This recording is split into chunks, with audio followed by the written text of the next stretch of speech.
back to some of our junior competitors with the Mini GP 119.70. Just to recap the grid on this one: Rhys Stevenson from Jordan Rushby and Matthew Roysbrook, Daniel Goodman and Luke Hopkins with no time. Now this one, Durban, we had, again, I think they're all guaranteed a podium here because it's a bit low on numbers, this one.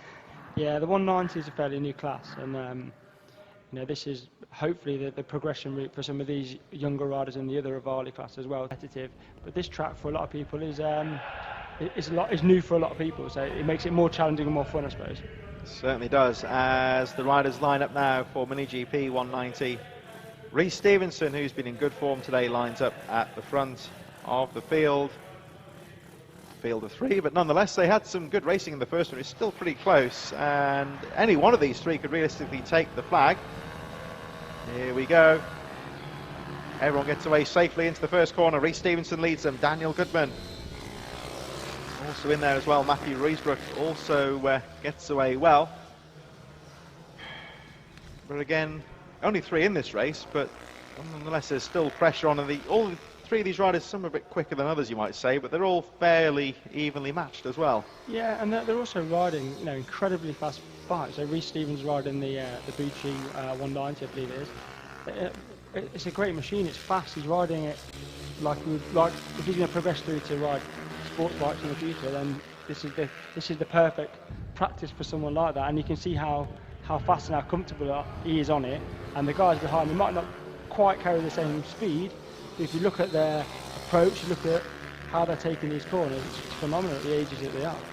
Of course, these riders, they are older kids or teenagers, basically. They're not very old, are they? No, they're not. They're kids, and it's quite scary when you walk around the paddock as an old bloke like myself, and you see these young kids, and they're asking you what lap times you're doing, and they're already 4 seconds quicker than you after the first session. It can be disheartening at times, but. Oh, great. Oh, nice little move there, wasn't it? Down the inside. That took some bottle there, because that was the little mound you were talking to with that right-hander. It's quite a fast part of the track as well, and you've got to be committed there. It's a bit of cooperation between the riders as well, not to just stick it down the inside and cause a crash as well. There's been a couple of incidents into that corner. It's because some people will roll off and some people literally will carry the corner speed, so it's like a pinch point. So yeah, you have to, if you're going to send it down there, you've got to be committed that you're going to make it stick. So good move there from Daniel Goodman. Looks like he's moved up another position at the moment. Of course, we never like to say these things, commentators curse and all that, but Rhys Stevenson clearing away at the moment, lapping in the 41s, 41.93, fastest lap of the race. These two riders lapping around the 43, 44 second region. So Rhys Stevenson got a little bit of an edge on Goodman, the rider in shot now, and Matthew Roysbrook as they go into the final corner. Stevenson looking very neat around that final corner again. Almost clipping the apex on the exit there, quicker on the outside than the entry. He uses all the track.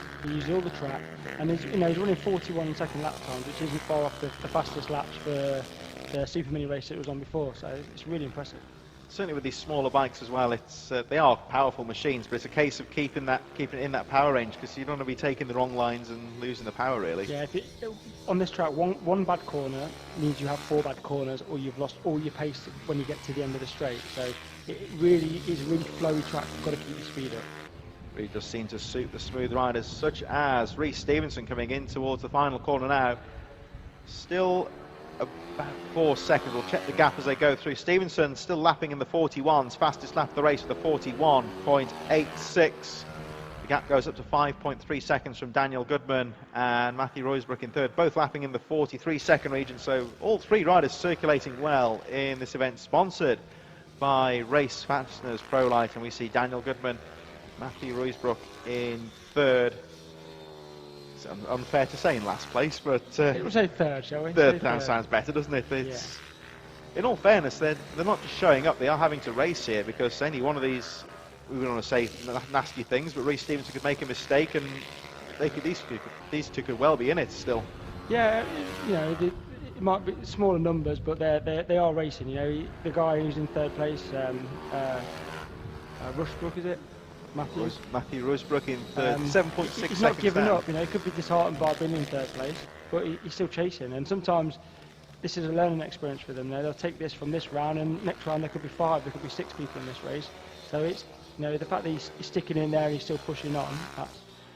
It's a learning for them. It's early days in their career, isn't it?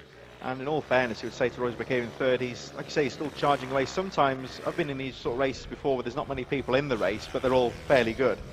And you're towards the back, but it's almost a race in itself to keep pace. It's almost like a cycling race, almost, not to lose the pace. Yeah, you don't want to be dropped, because as soon as they break that toe, then you just fall back and back and back.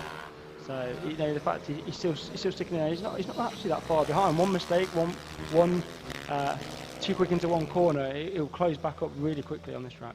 So the gap, 8 seconds between first and second, 9.3, the gap between the whole pack here, so it's still finely poised. Rhys Stevenson again putting some nice laps in though here, 41.44 last time round, fastest lap of the race. Goodman on the 57 still, he's dipping into the 42s now, just a bit quicker than Matthew Roysbrook in third. 6 laps to go, and this race still finely poised despite there being only the 3 runners left in this one. But Rhys Stevenson, again 41.6, another fast lap for him there. Daniel Goodman goes through in second. Matthew Roysbrook not too far behind though, still in third place. Just under 2 seconds between second and third place, and they're both very similar lap times as Daniel Goodman just dips into the 42s now, 42.54 last time round, 43.09 for Matthew Roysbrook, still finely poised, and Rhys Stevenson running nicely. They're consistent lap times here in the 41s as he pulls away from Goodman in second. Yeah, and they're consistent as well. They're hitting the same lines lap after lap. They're not all over the place. Rhys is doing a consistent lap times, which means that he's definitely dialed in with that bike anyway, as you can see. But the fact that they're all so consistent is, again, it's what a great way to come here and put on your talent in front of everyone and be able to run at that pace, which is some of the quickest times of the weekend, consistently, lap after lap in this heat. It really is impressive. Well, let's have a look at Stevenson making his way back towards the finish line, still lapping in the 41s, which is still good going. And as you say, more grip than it would anticipate, but still very warm, tough conditions. So let's have a look at Stevenson round the final corner. 3 laps to go next time round, nice and neatly, and still 41.5. There's tenths of a second. Every single lap has been tenths of a second between his lap time, so he really has got this bike dialed and this track sorted out by the looks of things. Yeah, he is a naturally smooth rider there. You can see that. Everything he's jumped on, I think today he's gone pretty quick on. The good thing about him as well, he's not afraid to run curbs and to bang bars with other riders. So he's definitely pushing on. He's one to watch for the future. Well, not even that much of the future. He's already making the older guys work really hard already. So, well, certainly is a factor in this championship as Rhys Stevenson. Still the gap 13 seconds, so you wouldn't say this race is over at the moment, but looking good with 2 laps to go. We're still second and third, Daniel Goodman and Matthew Roysbrook. Not much between second and third, and Roysbrook, the tail ender, still doing a great job of tagging on to the second place Daniel Goodman. Now, to me, 2 laps to go. It looks like Daniel Goodman is a bit quicker here. He is pulling away slowly from Roysbrook, but like you say, it would be easy for Roysbrook to lose that toe, but he's still hanging on in there and still within striking distance if Goodman makes a mistake. Yeah, and with only 3 of them on there, then if anything happens, then he's there to capitalise. So he needs to keep chugging along, and he'll be learning as well, right? So he'll be getting better. All these laps he's doing, chasing, pushing himself. He'll be tired now because they've been racing all day. It's been hot all day, so still the lap times are consistent. So they've obviously got a lot of energy. I can see him trying to push the bike to go faster down the straight. But no, really consistent as he shakes his head coming across the line, I think. Still not too much in it, but Rhys Stevenson still lapping in the 41s. It's a workman-like performance, you would say here. Every single lap has been consistent, and Rhys Stevenson through that S's style section for the final time. Down the back straight, and Rhys Stevenson on the 23 has been in top form. And Mini GP 190 Moto number 2 will go to Rhys Stevenson. Over the line he goes. And it's been a top race for him. Daniel Goodman will be in second place. Just waiting for him to come down the back straight now. There he goes, Daniel Goodman round the final corner nice and neatly. Goodman in second, and Roysbrook bringing up the field in third, but not too far behind. And considering the pace of that race, it was still fairly close at the end. Yeah, I think that's a good result for Matthew. I think he's obviously going to be disheartened because he did fall back a little bit, but for the parents, for the children, it's about keeping them upbeat, keeping them pushing on, because it's so easy to be disheartened in motor racing with all the crashes or your bike falling to pieces or whatever. So these kids are, like you said, they're riding some of the best bikes in the paddock.